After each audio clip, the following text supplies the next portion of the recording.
Okay, our next product is 2P-10, and this is one of my favorite products because it's so useful and there's so many applications for it. We're wearing safety glasses. You don't want to get this in your eyes, so let's go. You ready, Ray? Absolutely. Okay. Let's do it.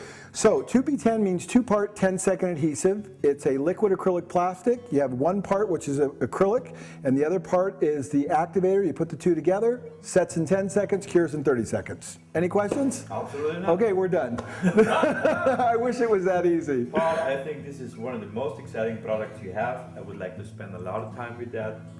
Good. There's a lot to know about it. We're going to do that. Yeah, absolutely. Well, I like to talk a lot, so it won't be a problem. Let's You do ready? it. Okay. Let's do that. So anyways, 2P-10 comes in a couple different ways of packaging. We have our kit, which is really awesome for installers, and this gives you an activator, a debonder, a gel, a thick, a medium, and a thin. A couple micro tips for getting into small cracks, and a pump spray right there. Just a nice system for about 30 bucks. It's easy, it's compact, comes in a kit. You have everything you need. Then, when you get into 2P-10 a little more, you're going to buy the larger 10-ounce bottles. That's what I use all the time because I go through this stuff like ranch dressing, as one of my best customers refers to it. It's just an amazing product. So, anyways, how you use it is simply like this. We'll take our glue, we'll take the gel, and we'll take a little bit of gel and put it on the end of this block, just like that. And the cool thing about it is, doesn't run. Doesn't run. Okay? Now, the medium, thick, and thin will a little bit, and I need one more block of wood right here. Then we take our activator, and something cool that we just did, Ray, is we changed and we put this little nozzle on there, which allows you to target spray a little better and get into a little smaller area. Right, exactly. So now, you take this, you put it on there like that. Here's a critical element. I'm going to rub this around so that the glue gets into all the pores. If you want the strongest possible joint, you need to move that glue into the pores of the wood. Right. You don't just want to stick it together, particularly on a difficult joint like end grain. So a lot of people say, well, my joint popped when I used 2P-10. Generally, the reason why is because they haven't taken the time to wet in the joint, is what we call it, wetting in. Now, you notice I'm not hurrying. I sprayed the activator on there. It's not going anywhere. I can come back a half hour later, that activator's still there. What's evaporated off is the carrier. This is 95% acetone, 5% amine. The amine is the chemical that actually makes this glue set up. The amine doesn't evaporate, it just sits there. You got it, okay? Now, can you spray, also, can you put it together when it's still wet with the acetone? The answer is yes. It's better if you let it evaporate off, which takes a couple seconds, so it's no big deal. On the other hand, I can come back a half hour later and this glue will still be wet. It will not catalyze. So it's very stable, very easy, which is one of the unusual things about 2P-10 that most people don't know, is it has a 2-year shelf life. Were you aware of that? I heard it in the show. Yeah? I was told in the last show, and I was surprised that after you open it, it has a 2-year shelf life. Right. It's amazing compared to some of the other products on the market. Because, and the way we did that is this is a commercial grade cyanoacrylate, triple distilled, extremely stable, no preservatives are in it, it's all made domestically in the United States. It's an amazing glue that is not the cheap, dumbed down version that consumers use, and that's what makes it so stable. A 2-year shelf life obviously refers to being closed. After you open it, you have to close it. Right, you want to close it because what makes this stuff set off is moisture. So if it's exposed to an excessive amount of moisture because you didn't cap the bottle, it could begin to catalyze.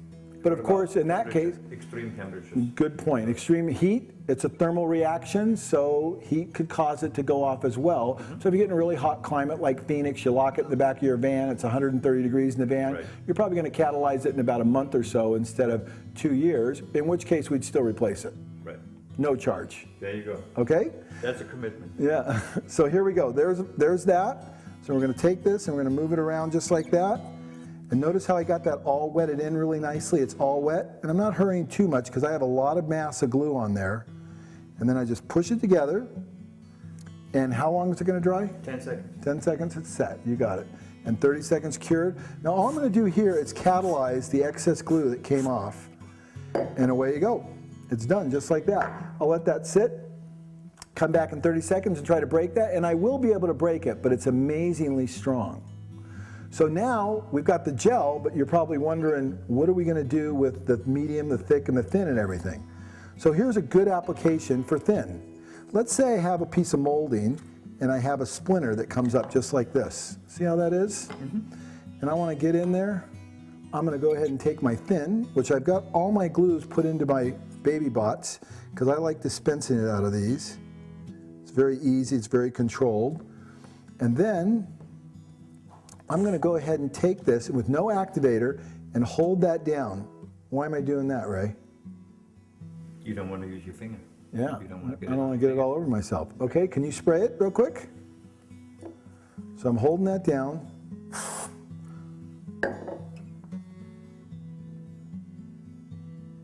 Okay, 10 seconds set. There we go, just like that.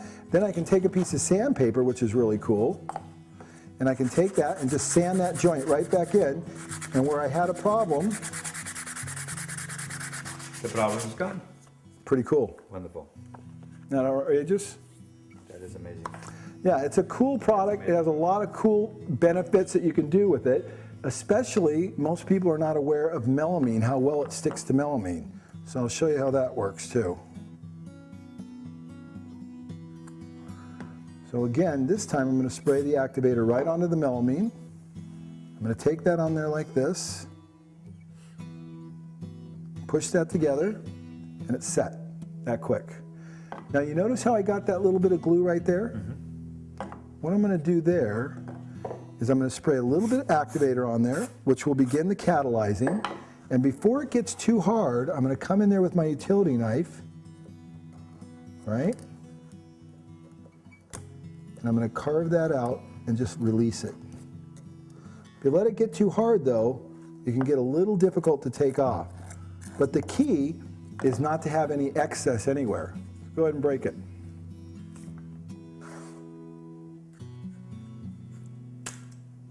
Wow. Isn't that pretty cool? Great. Focus in on that. Ray, you're a comic, man. So another cool thing is particle board. It works really well with that as well. I'm going to take this, go like this, put those two together. I like to use my fingers to line it up right there. And again, 10 seconds set, 30 seconds cured. Set up already. Give it another 20 seconds, it's cured, and away you go. And you can just glue just about anything with this. The key is making sure you get enough glue on there to wet in. The benefits of the glue are how fast it sets up and how strong it is. The negatives of the glue are because it's an acrylic plastic, it's brittle. So if you're under a lot of shock load, you can crack the joint. Right. Does that make sense? Now, once the activator and the glue is applied, and you put you join the two pieces, how much time do you have to adjust, to make minor adjustments? The question is how much glue you put on. If you put a little bit of glue on, it's going to catalyze very quickly, so you have about 2 to 4 seconds. If you put a lot of glue on, like I did when I did this joint, it was very wet, it took longer to catalyze. You can even try to break this one now. And so if you put a lot of glue on, there's a bigger mass of glue, 5 to 10 seconds. Does that answer the question? Yes, but I can break it. Try to break it on the side of the bench here. You should be able to do it if you do that. To break it is just hit it really hard. Come on, Ray. Show me. So just like that. So you can see I got some blowout here on the wood, got some fibers to come out, but it's a very, very strong joint. And you can see a hard blow, you can finally get it to break. That's what you need, yeah. So a way to overcome that though, here's another cool trick that most people are not aware of. When you're doing 2P-10 and you're doing miter joints, and you have a joint that might require some elasticity, or it's going to be under some shock load, you can actually use alphatic resin or regular yellow glue. So watch this. I take the yellow glue, and I put the yellow glue on here just like this. So I do my joint in yellow glue. Then I take the gel, and I'm just using our glue as a fixture or a way of actually clamping it. See how I put a little bit on there? So I've got a little bit of gel here, and I've got the alphatic resin here. It doesn't matter if they mix together, it won't hurt anything. But I don't want to mix it together, but it's not going to hurt anything if I do. Then I spray a little bit of activator there and there on the two places I know it's going to touch. And then I bring that joint together, just like that, and hold it for about 10 seconds. our glue will act, or the 2P-10 will act as a fixturing, and the alphatic resin will give you the long term of elasticity. Does that make sense? Absolutely. So you can use the tool in conjunction, and there I glued that to that just a little bit, and there we go. It's all done and no nail holes, as opposed to this. Look what happens. You don't want nail holes all over the place. One question to that application. You put the applicator here, you put the glue there, you joined it, you broke it apart. Can we put the same two pieces together again after the first time? The answer is yes, you can. It glues great to itself. There's no problem at all, and we'll do that real quick. So there's the glue. Let's throw a little activator, make sure we get the right side. There you go. And again, the same thing. You want to wet it in a little bit, make sure that it gets a chance to penetrate into everything. Hold it together. 10 seconds set, 30 seconds cured, 4,000 PSI. So I think you're set now on that. So I think all you want to do is spray the excess. Now, we see that there's a lot of glue on here, there's a lot of excess. For the record, so everybody knows, we don't want to have glue oozing out of the side because it's messy and it requires another step. But the nice thing about the glue is you can sand it. It sands perfectly. You can use it for filling holes and everything else. But the idea is to control the way you put it on, hence the gel. I see another product here, which is the debonder. Right. And the debonder, most people think that this is for Cleaning up. no, for taking the glue joint apart. It's actually for cleanup. So if you get a little, This question before. yeah, exactly. So you get a little glue on a piece of melamine like this. Let's say I had a little glue on here, and I didn't want it on there. I was gluing a countertop up or something like that. I'll activate that, and I want to get rid of that. It's the debonder that you would use to dissolve that glue. So what you do is you take this. It's got a little brush, just like that. And you put it on there, and it doesn't dissolve it instantly. Takes a couple minutes. Wipe it off, scrape it a little bit. Don't scrape it too much if you don't want to mess up your surface. Right. But it might take 2 or 3 applications to loosen it. But it is not designed To get the actual joint apart. It is not, absolutely not. Okay, so we went over the thin, the thick, the medium. Those are all for different kinds of cracks, depending upon how big the crack is, how much material you want to fill. People use all 3 of those viscosities, but again, my favorite is the gel because it doesn't run and it's the easiest to use and it has the best gap filling. So you got a big old hole you want to fill, Right. put it in there, away you go.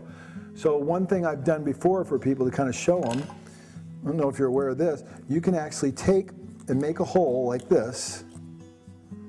So I've got a hole in there. I take the activator, spray the activator in there, then take the gel, put it in there just like that, then wipe off the excess just like that, just smooth it out. Take the activator again, spray it on the top, and now what's happening is it's curing from the bottom up and the top down. I've got a total resin fill, sand it off, and I'm done. So I got a screw hole that's stripped out and a European hinge. Wonderful. Make sense? Fixed? Pretty easy. Yes. So you can also add colorant to this, and we're actually coming out with some pigments where you can change the color of it to a brown, a black, a red, or a blue, or something like that. And that'll be available probably in about 6 months. Or you can add the sawdust to it. You mix the sawdust right into the glue, just like this. If I take this right here, hopefully Andrew can see that okay. So I'll take this right here just like that, put a little glue in there like that, and then just mix it up and make a little sawdust putty, and then take it back over here and rub it into the hole, just like that, and then catalyze it. And now I've suspended the particulates in the glue, which makes it really, really easy to use for a variety of different things that woodworkers need to do all the time. Absolutely. They come up with applications like that on a daily basis. You got it. Applications like that on a daily basis. So again, super versatile. Another cool thing that we just came out with was the caulking tube. And the way this works is it's a 10 ounce, the same as this 10 ounce. Same glue, everything's the same. The difference is this is in a different kind of applicator for more heavy production. You're doing big molding jobs or people want to apply a lot more of it more quickly. That's the way you do it. But what you need to know about this is when you take off the end here, Ray, you have to cut this end right here, just like this. Just cut that off. Okay, and that exposes your glue. screw that tip back on. That's the gel. Yeah, this is the gel. And then it's got another little cap on the end of here, and that looks like it's free. So if I was gluing something together like this, not that I would do this, but you actually could do this, and I have done it, to be honest with you. I've glued many 2x4s together, and I'm going to take my cutters and open that up just a little bit. Oh, there you go, just like that. Nice bead. Make sure you press off the end of that